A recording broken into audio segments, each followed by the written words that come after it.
everyone, and welcome to episode 2 of Let's Design Diablo.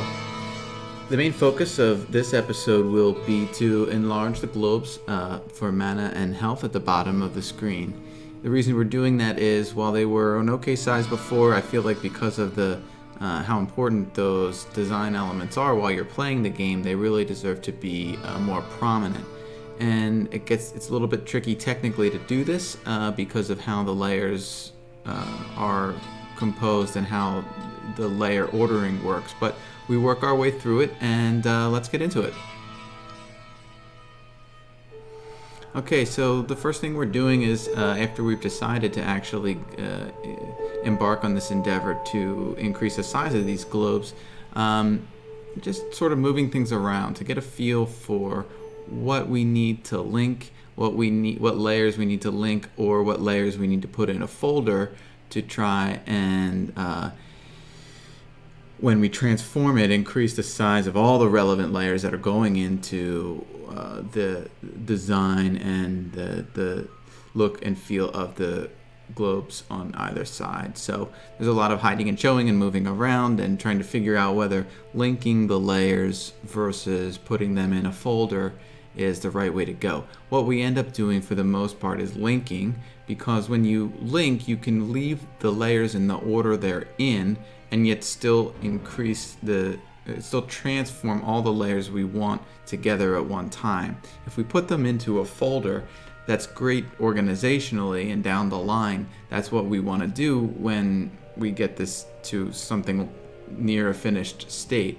But for now, we want to preserve the layering that exists, and what that means is, even though the layers that are making up the health and mana globes are sort of all over the place, we want it to be that way for now. So we're going to link them rather than putting them in a folder. When you put them in a folder, they all come together, and they can really only exist in that particular place in the layer order, wherever the folder is in the layer order. So that's what we're doing now, and just going through and kind of feeling it out and cleaning up some of the edges, hard edges that you see in the design and on top of the mana globe. And this tends to happen because as we're going, we're not worrying about the minuscule details of maybe seeing a hard edge on a texture or something that we were using that you can only see in a very small portion of the design. So we're just going through and hiding and showing to try and find all the layers, trying to find the layer that's causing the problem. There's a small, there's where the pointer was just then, there was a small, as you can see, hard line that we don't want to be there. So we're just trying to figure out what layer that's on. And sometimes that's a time-consuming process, but I think that it's understandable that it is, because we don't want to be worrying about this every second of the, we want to sort of let the design flow naturally, and we don't want to have to stop and deal with something like this until we've got it the way we want it. So this is a bit of like finding a needle in a haystack, but we eventually do locate it. And I guess this just goes toward the fact that I have to do this every once in a while. It's just a stylistic thing, and I'm sure a lot of very competent designers would prefer to not have to stop and do this at any point at all, so they might be a little bit more deliberate about it during the actual design process. Personally, I just like to just go, and then when we need to, go back and fix things like this. But I think we are having some success now, and we've made the mana globe bigger without too much trouble, with relative ease. I honestly thought it would be a bit harder than this, just because of the number of layers that are involved and the fact that they are all over the place. But I think realizing that linking them versus putting them in a folder was the way to go really did help quite a bit. Just talking through, this is a recording from a stream, so if there's ever a point where nothing's happening, I'll either edit that out or I'll just mention and talk through it and mention that this is a recording from a stream. So while I'm streaming, I'm just stopping at various points to talk, and sometimes there's a few moments where nothing is happening. So anyway, again, we're still going through all of the layers that come together to make the mana globe what it looks like, give it that textured and sort of complex, subtle look that I think is pretty effective. But we have to, now that it's bigger, make sure that the design elements that are around it fit with it. And I think as you see it next to the health globe, it's easier to realize that the way that they were before was a bit too small. I think they look a lot better bigger.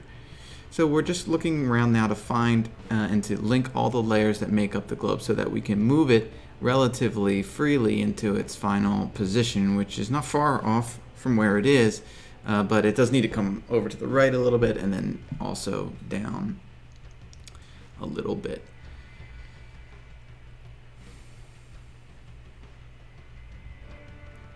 So the video is sped up 250%, which sometimes will be too fast and sometimes will be too slow. When we're doing, I don't want to say monotonous, but when we're doing work that involves a time-consuming process, it may seem a little bit too slow, and then when we're messing with filters and doing exciting things, it may seem a little bit too fast. I'm still working on the final sort of, still working on how to edit these videos, but I think it is good to see it at a consistent speed. So we're noticing that there are a ton of layers here that make up the mana globe, and we're trying to get them, just trying to clean it up.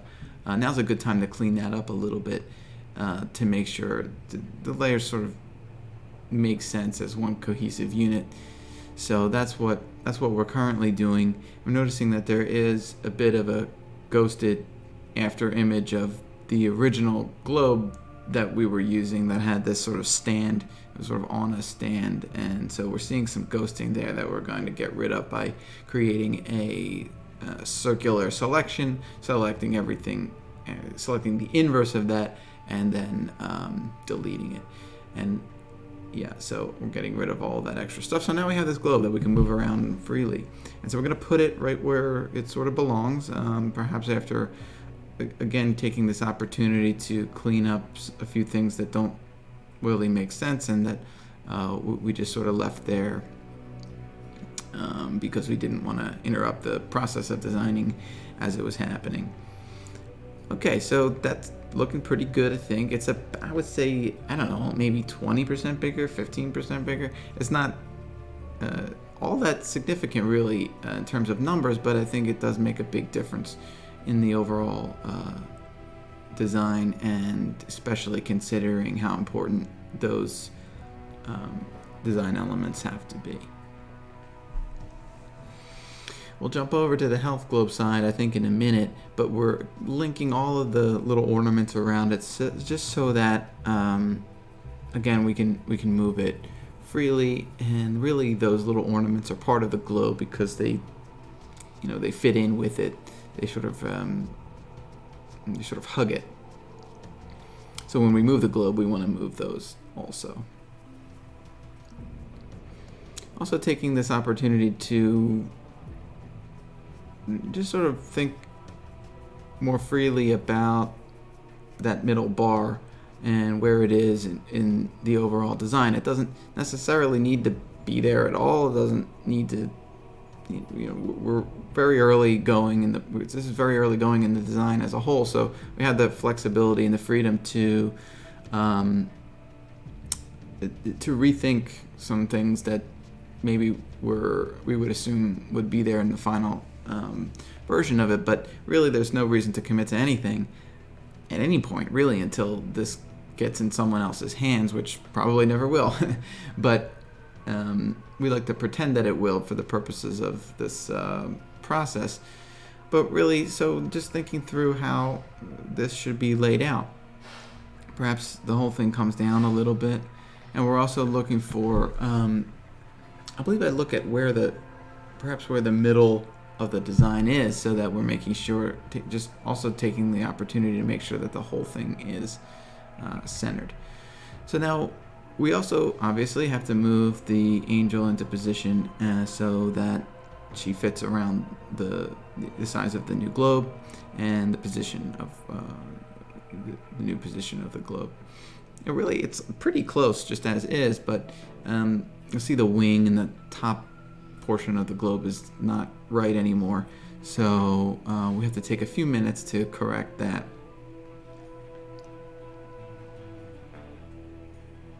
A lot of this is moving layers themselves versus the masks on those layers. So what I just did there was to move a mask on a layer because the layer itself is fine. It's in position. Really, we're just changing the mask so that only the portion of the image is showing that would be either in front of or behind the globe.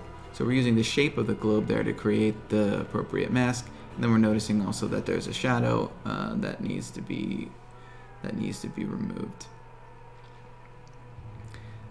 But using what's already there to create a selection is an easier way than obviously trying to recreate that selection, which we could do by creating just a circle with the center point being the center of the globe. But it's already there, so why duplicate that effort?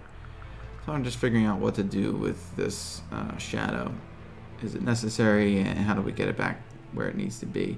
Yeah, it needs to not only change position X and Y, but it needs to be rotated because the way that I guess just the change in the size of the globe means that it needs to change its orientation.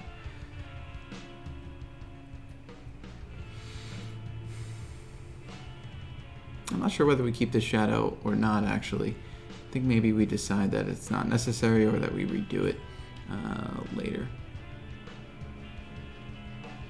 But for the most part, it's looking good. Yeah, so as it is right now, that shadow is not there anymore.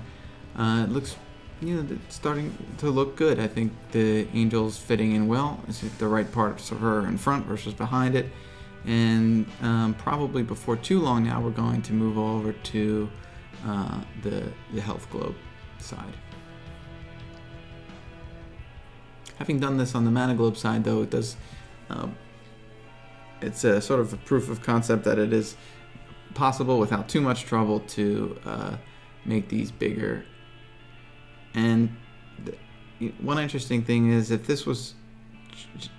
the globe was just a flattened layer, you wouldn't just want to make it 15% bigger by dragging it. It just would look bad. But because so many layers go into the creation of the globe, you almost don't notice. You really don't notice at all the fact that it's been increased in size. In terms of pixelation, you don't see anything.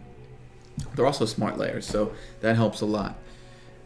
Smart layer means that if you have a layer with raster graphics on it, and then you make it smaller, if it's a smart layer, and then you make it bigger, making it bigger does not destroy any of the original information.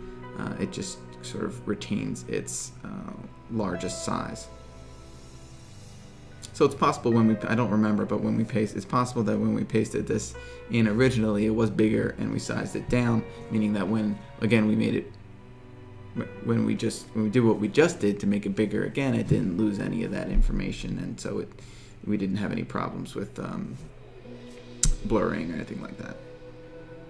So now we've moved on to the health globe side, and seeing that on the left-hand side of the globe, it's a little bit sloppy. The red coloring doesn't really match the size of the globe itself. So we're going to fix that, but before we do, we're doing the same thing we did on the mana globe side. We're linking all the relevant layers together so that we can move them freely. Making sure it's in the right place vertically.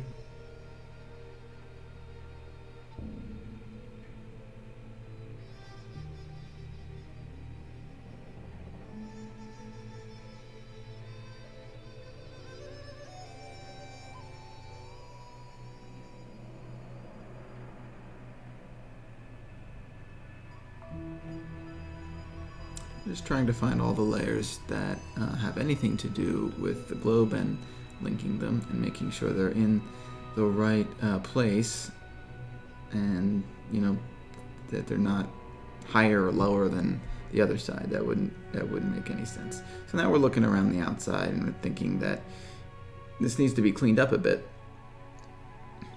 With the gargoyle in front, you don't really notice it, but we want to fix it nonetheless,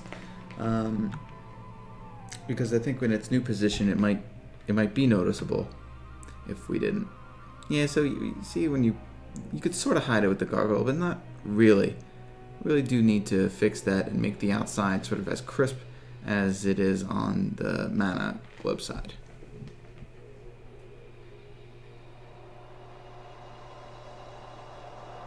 Getting all the shadows in place, finding them, and making them part of the selection. And so here we're using a circular marquee tool to fix that outside edge so that it is more crisp. And so we've been able to make it bigger, and so it matches the size of the mana globe. And on the whole, I think that really does make a difference, and a positive one overall for the design. Just again, because when you're playing, everything else is nice, but you really need to see how much mana and health you have at all times, and that we want that to be very prominent and large and obvious to the player. Again, more cleaning up, more just like housekeeping. I think making them bigger is cool and exciting part of this video, but the most of the time that this video takes and most of the work we're doing on this particular stream was sort of housekeeping and making sure that everything matches up size-wise and position-wise. And we can see that the I think that actually we don't fix it in this video, but yeah, so we're all done, but the only thing left to do was to fix the demon's wing. So we're all done. I hope you enjoyed that. I know things move a little bit slowly, but I do want to give a true representation of what's happening on the streams, but in a shorter, more condensed form. Hopefully that is entertaining or interesting to some of you out there. And thanks for watching, and we will be back again with many more videos, one small step at a time, and we'll get there. Okay, stay tuned. Thanks.